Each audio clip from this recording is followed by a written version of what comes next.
All right. Good afternoon, everyone. I'm Jason Herrera, and I'm going to tell you about an action research project. Well, the results of an action research project I carried out with my group of students in Warren County schools. Has anybody been North Carolina in the north? Yeah, okay, you know there. So the very first thing I'd like to tell you is something about me. I am from Colombia. Colombia, a country of coffee, a country of flowers, a country of soccer. 90% of Colombian people love soccer. So, yeah, 2 years ago, me and my wife arrived in the United States.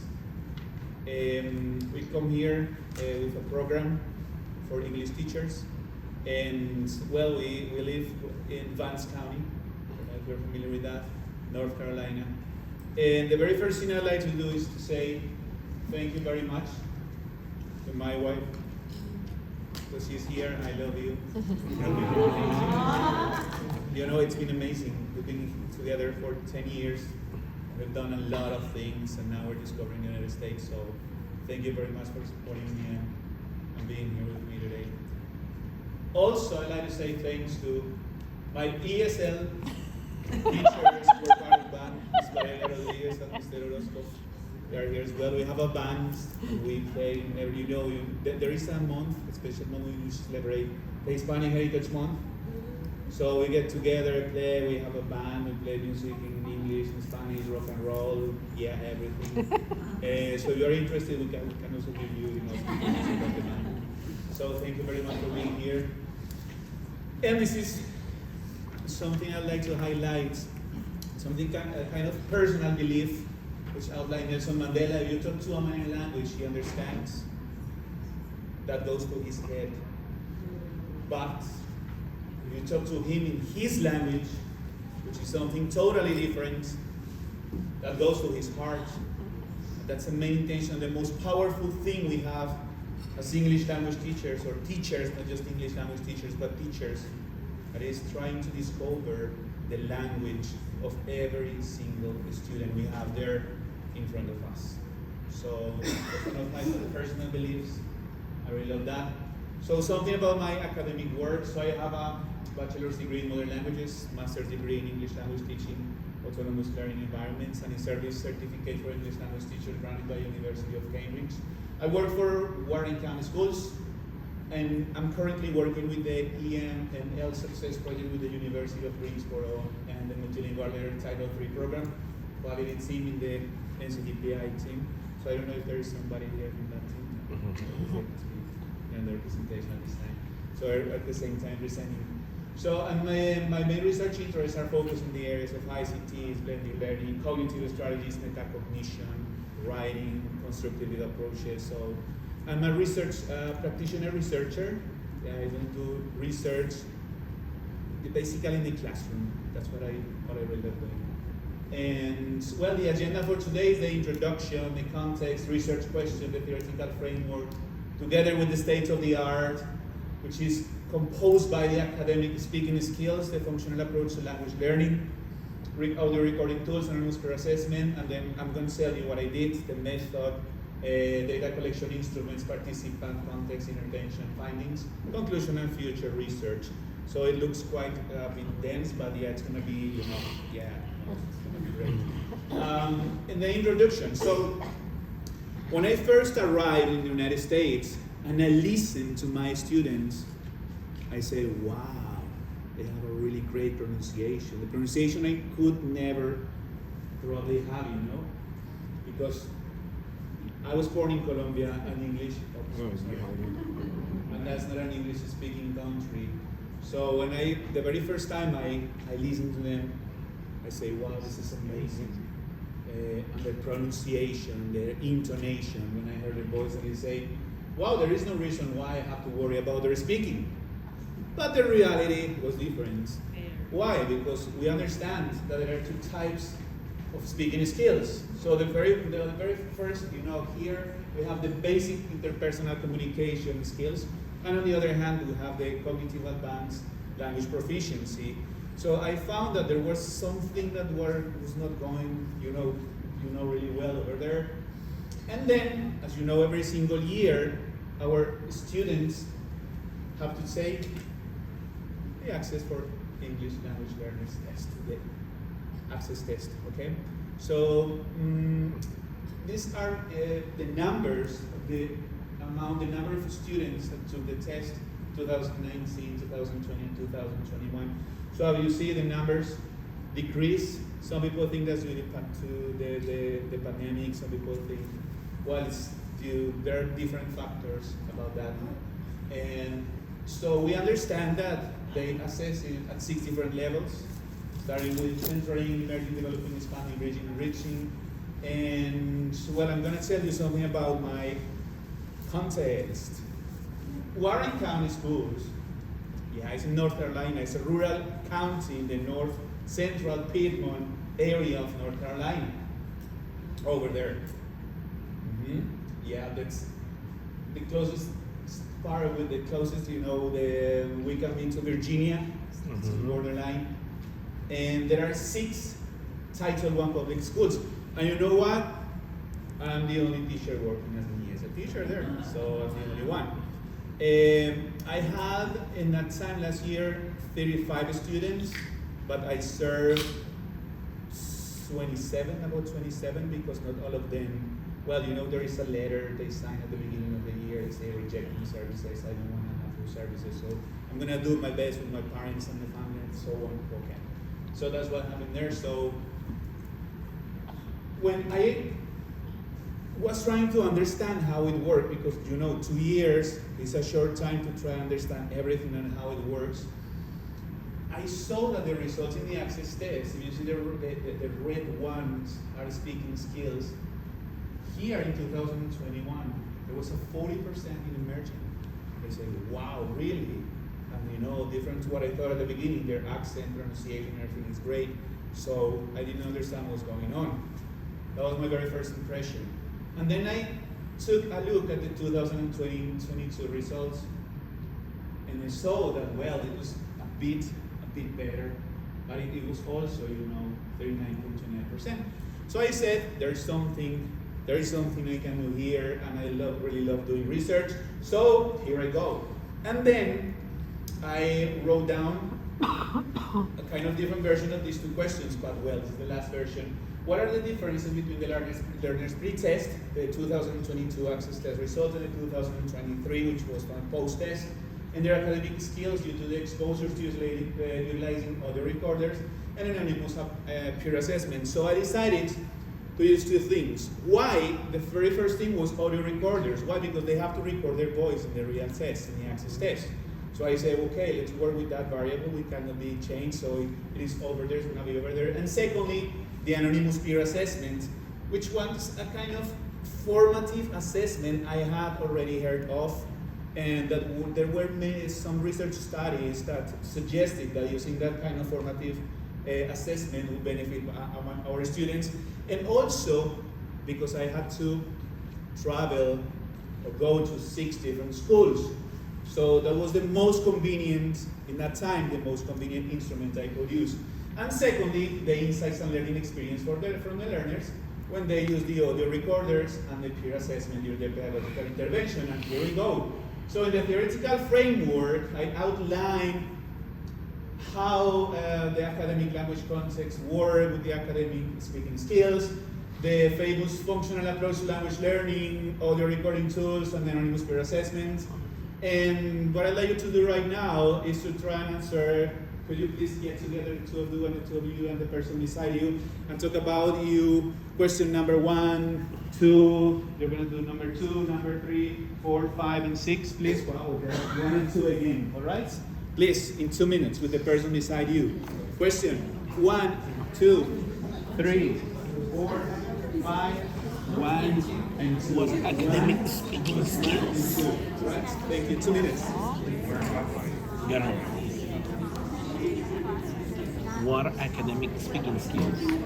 Academic speaking skills is the ability of the students to use an academic vocabulary during different types of conversation and in different type of context. What that mean academic vocabulary?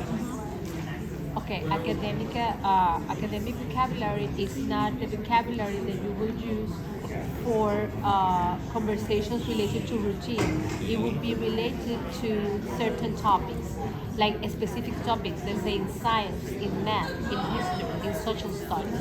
So it's not like a regular conversation that you're having with a friend. You need to use another type of vocabulary in order to make it like academics. And they have to be aligned with certain topics. So we're speaking about appropriate use of the language according to the situation. According to the subject, according to the like the To a academic. specific And topic. we are also speaking about structure. All right, and here we go. Taking Do not give me number one. Number one, please. So something you can tell me about that. There you go. So here we said that academic speaking skills are related first to the subject the students are talking to and the appropriate use of the language in that matter. Okay, great. Academic language. Great. Content areas. Content areas. It's not language that teacher uses to just their everyday speech. It's Something specific you cannot use. Well, you don't usually use. Number two. There you go. How or what do my students need to do to be proficient in their academic speaking skills? We talked about, we'll relating it back to the access test and looking at the rubric. I mean, this they need to practice, using the active vocabulary, using the prompt, organizing their speech, making sure it's grammatically correct, practicing those skills, which is what you're scored on. Amazing. Thank you very much. And when you think about the access test, they have always like the prompt that Nina uses, so it's like the children need to know how to get that information that they are listening and then put it together so they can speak like Okay. Wow, that's a really great point. Thank you very much.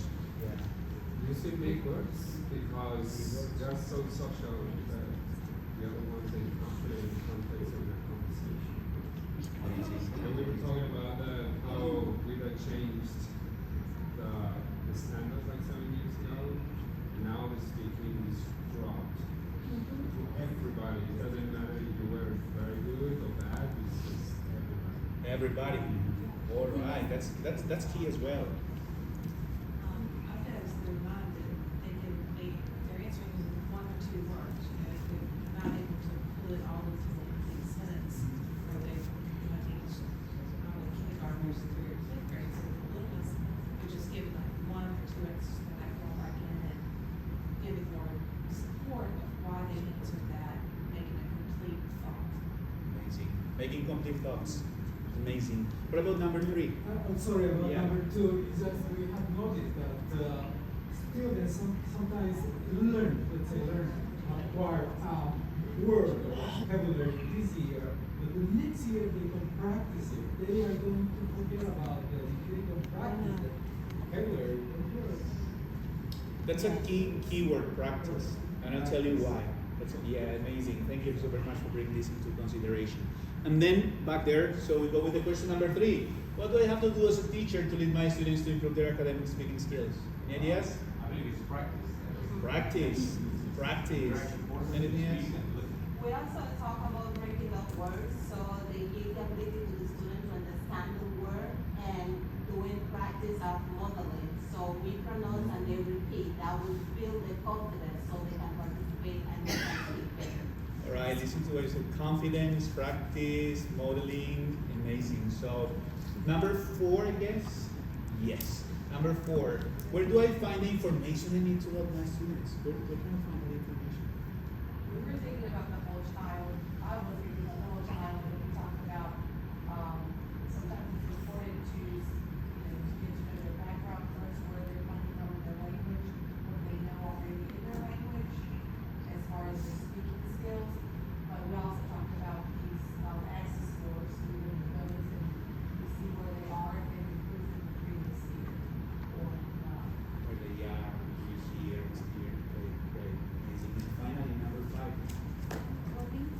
do I support my students in the content areas? You talked about, having to support students in a diverse content area, building background. Because a lot of kids who come in do not have a background. Building background, supply the pictures, vocabulary, giving some strain, modeling, how to do activities. You're also collaborating with the content area. Okay, stakeholders. Yeah, that's amazing. So,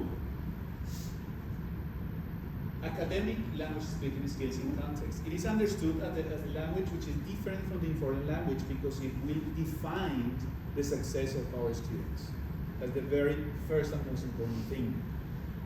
It is built on their personal experiences interacting with their peers in the classroom setting. It is also the language of power and the language that will lead them to have more accessibility to content and academic success. All right? Important thing, so it goes farther, the word level, sentence level, and it's over there at a discourse level, in which we talk about real language. The language we use in real life. But the real life is also academic. It's not just about informed, talking about different things and basic things, social skills, but it's also about academic language, all right? So, you're gonna love this story. In the United States, 1 or 2 generations ago, multilingual learners' academic success was not considered as a national issue. But the growing population of immigrants and the focus on equity and school accountability that they adopted now, that has to do with WIDA, they have to do something very different at this point. I don't know if you have heard about the National Academy of Sciences and Engineering and Medicine. Yeah. They, in 2017, published on their book, well, the very first thing they did in 2017, that's at least 6 years ago, that's not really far. They defined oral language proficiency as the receptive and productive skills of oral language. So when I found that definition, I said, wow, probably that could be something generative in which they want to put what the students need in a very simple way. But in turns, we're English language teachers. We know that we talk about productive and receptive skills, and they're totally different. But they are connected. There is a connection. We understand that. So, some interesting discoveries I found in this book was, first, they said in that time that most programs barely met the multilingual learners' needs. Second, those were some of those conclusions over there. There was not clear conceptualization of what academic language was. Number 3, the test-defined proficiency did not reflect a widely held theory, listen to this, theory about language for academic purposes. Number 4, there was lack of relevant evidence on the development of English as a second language for academic purposes among the multilingual learners, or ELL, English language learners, as they were called before, in the United States. So based on those findings, I understood the whole story. I said, wow, I was a bit lost. I say, hey, how come? Because I tried to look for some bibliography in which I had the opportunity to learn about my students from research. You remember this? Yes. I know some people laugh, some people, yeah, they're different. I didn't understand why either, but that's a different story. I'm not talking about our former presidents. So going back, in 2001, when the No Child Left Behind Act was signed into law, multilingual learners were on the national spotlight, 2003. And there was something going on in Wisconsin. You know what's going on there? A group of people said, yeah, we have to do something here. There is a great opportunity for us to try and help people, teachers, families, immigrants, everybody who's coming to the United States to have a better standard of living and to have access to academic and it was WIDA, all right? So in 2003, there were only 3 states in the WIDA consortium. 2003, so 2001, Ochakanta, 2003, and in 2017 the book. Remember those dates? I like to play with that, those chronological events. So in 2003, it was Wisconsin, Arkansas, and what was the other one? Delaware. All right, amazing. Nowadays, we have 41 states, and they are part of the WIDA consortium. After how many years? 20. 20 years. Just 20 years. We're not talking about, more than 2 decades ago. So in 2012, they said, we're going to work with something called the ELD Standard Statements, 2012. Remember that the book was published in 2017, and that implied lots of research before that. In 2012, there were not many states in the WIDA consortium. So what happened there is say, well, we're going to go with the language for art, language for math, language for social sciences, and language for social studies. And also, in the 2020 standards, they do something. They say, all right, we're going to decide, we're going to go for it. This is called the functional approach to language development. Does anybody know about it? Holiday, 1978. There's a great story about it. Because when I was doing my master's, I'm going to tell you about this story. When I do my master, I told my partners and my teachers, I'm going to use the functional approach to language development with my students. And there was something called the systemic functional grammar, between the systemic functional linguistics. And they say, Jason, really, why do you want to use something like functional grammar if we're doing something totally different nowadays? Constructivism. This is a new world. Why do you want to go back to Holiday, 1978? I said, I don't know why, but I want to do it. In that time, I did not have the argument. I was just starting, I was thinking about my thesis, research project, and so on. But then I came and arrived in the United States 2 years ago, and I read this notional functional approach to things. Wow, there was something behind that. And the good thing was that I had parts of that construct, and that was the beginning. I said, yeah, I know what it is about, and I have to do something with that. So after understanding the connection between all those parts, so as I told you, studying functional linguistics from Holiday and Matheson, Nowadays, we understand that what WIDA tries to do is 2 things. The first thing was try to give the students a language toolbox. Probably you recognize this from the WIDA standards, the new edition of the WIDA ELD standards, in which they have language to explain, they can have language to state their opinion, to share sequence, identifying questions, and so on.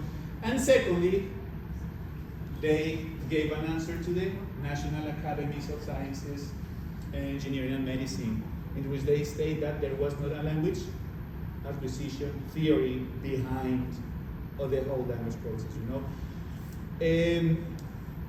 Well, that's the story behind the story, and that's why I got immersed into this. And then other recorders.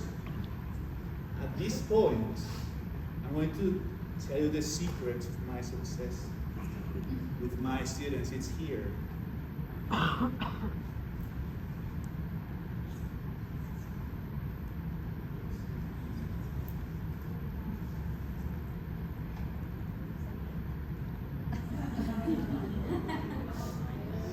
Do you recognize it? Wow. I felt like, in the old times, in the 80s, when my students looked at me and they say, wow, The what's boombox. that? He said, yeah, you remember when I grew up, I recorded my voice, I recorded music. You remember we listened to radio, and we tried to, have the latest songs that were on the radio in that time. And they say, yeah, I don't know what this is, Mr. Herrera. Can you tell her? Yeah, but it looks cool. And say, yeah, you can record your voice here. You want to try? And they say, no. I said, why not? This is great. Listen to me. Do you want to? No.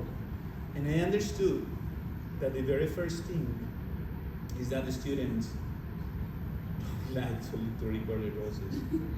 They don't like that. Actually, I would like to know, I would like to record your voice and say something straight away right now. But they say, will be surprised. That's something I like to do because, well, I love, doing that. But in a time when I introduced this gadget, they say, wow, they were really shocked, some of them. They didn't understand what it was, but yeah, it was part of the success. Everything started with something like this, and nowadays we have different type or kinds of technology which is available to all of you. And I'd like you to please scan that QR code and find out what it is about.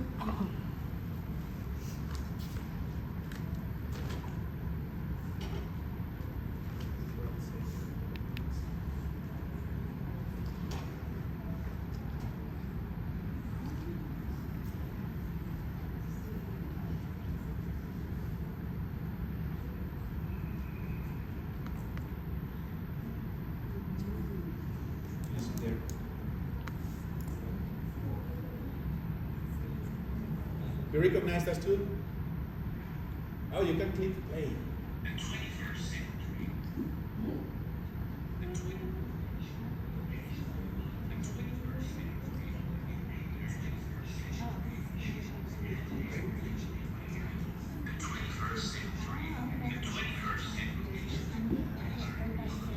Sounds like me. Does it look like me? Yeah.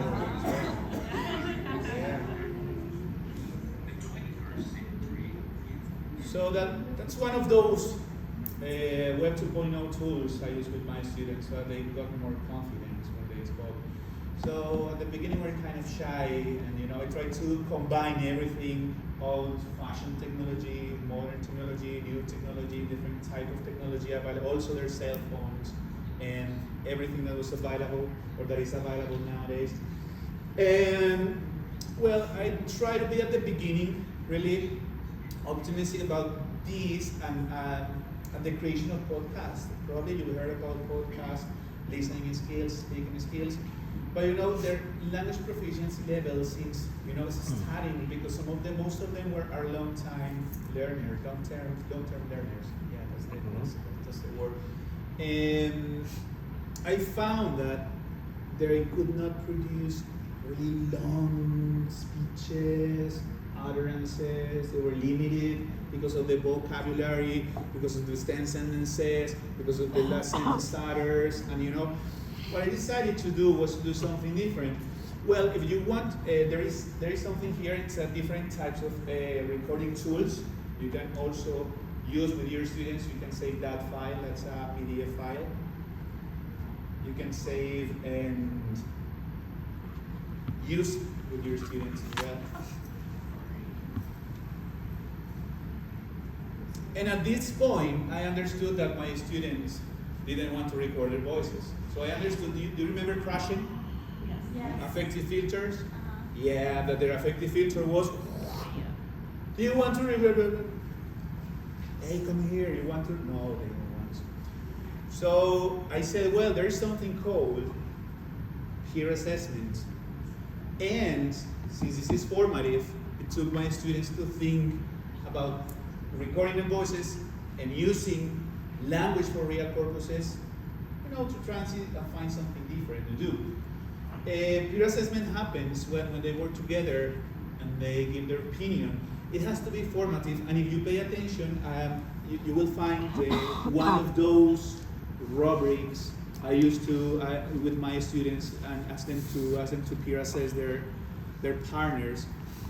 Most of the language that is used uses kind of positive reinforcement. That's another key point in here. Sometimes as teachers, I understand, we understand, but that we need them to be successful, and that sometimes there are things they're doing wrong. But one thing is that, and the other thing is the words I use. Remember Nelson Mandela's words at the beginning. This is about learning to speak in their language. That's totally different, and the results could be overwhelming. Diverse studies suggest that the anonymous peer assessment reduces the interpersonal limitations. So you might be wondering at this point what I did. It was a qualitative action research. Why? Because I was the person in charge of doing the pedagogical interventions and being a researcher at the same time. I use the grounded theory, which is in research, a kind of theory in which there is not necessary to have a hypothesis, but you can generate a theory based on the results and the triangulation of qualitative data. The data collection instruments were the pre and post test, 2022, 2023, access test results, reflective journal, also is the survey and focus groups. So at the end of the study, I took all the insights and impressions that I collected from my students, from listening, that, you know, when I listen, I heard their voices, and what I wrote down in my journal. And another interesting point is that not all of my students could participate in the study. Why? Because they do not have information about the pre-test, so there was no way for me to. However, they took part in the intervention, the pedagogical intervention, but it wasn't. They were not, you know, there was no data about them available. So you see, 100% of the 15 students who took part in the study were entering, emerging, and developing. And that's another key point. Pedagogical intervention, that was a total of 150 hours, 10 weeks, about 10 hours per multilingual learners, 30-minute sessions twice a week, November, December, January, this year, the beginning. The tools and materials: anonymous peer assessment, rubrics, audio recorders, sentence starters, STEM sentences, the language we know they need to succeed, storyboards, pie charts, any kind of visual stimuli they could use to perform their tasks. The pedagogical intervention was number one. This is what I did at the beginning. So let's take this into consideration. I have 30 minutes to work with them, 30 minutes, because I do pull-outs twice a week. I know that's the reality for most of us. The very first thing I did was handing in peer assessment forms, picture or the graph or the chart or the image that I was going to use for them to produce their speeches. The sentence starters and the STEM sentences, there was 3 things. Second, what they did was they listened to their peers and assessed them by completing the same peer assessment form you have there in your hands, or a different one. So they listened to their students and say, wow, who's that? I say, I don't know. Yeah, can you see? That's a secret. At the end, they never knew who was behind the voice. Number 3, they gave me back their peer assessment forms, and most of the times, in the 4th step, they had to record their voices using the same visual stimuli I handed in at the beginning, and they used to assess their peers. So they had to brainstorm ideas, identify vocabulary, analyze sentence starters and sentence starters. And you know what happened? Sometimes people say, hey, okay, Jason, they had time to write down a paragraph. And then, no, there was no time, literally. 30 minutes to do all of that?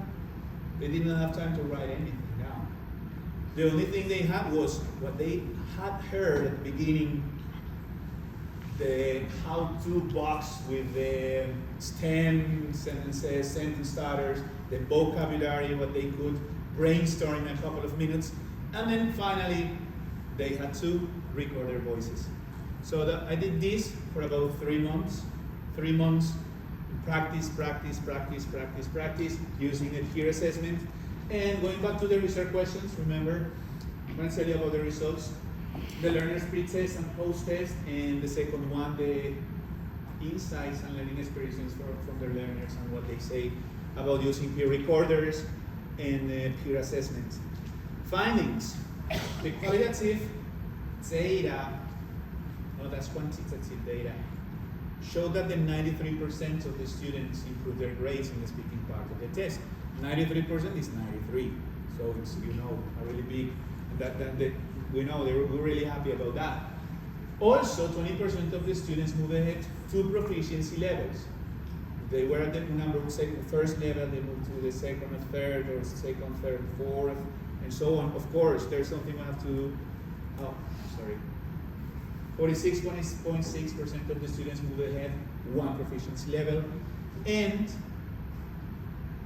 The 33.3 remain at the same level, but there were some slight improvements in their language proficiency. So those are the quantitative findings. Here you can see, this is a graph in which it shows those 2022, 2023. So there were 15 students, only one of them was at the EADS, for those people who love calculations, skillful.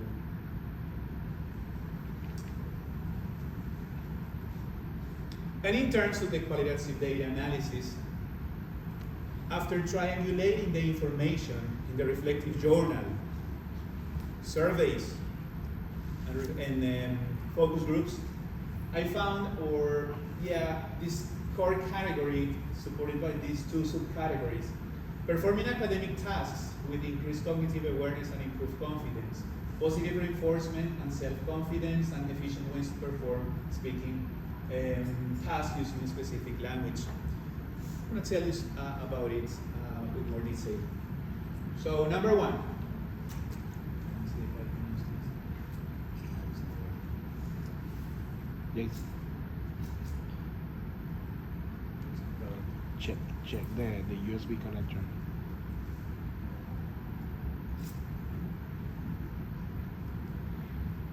That's okay. Academic speaking tasks.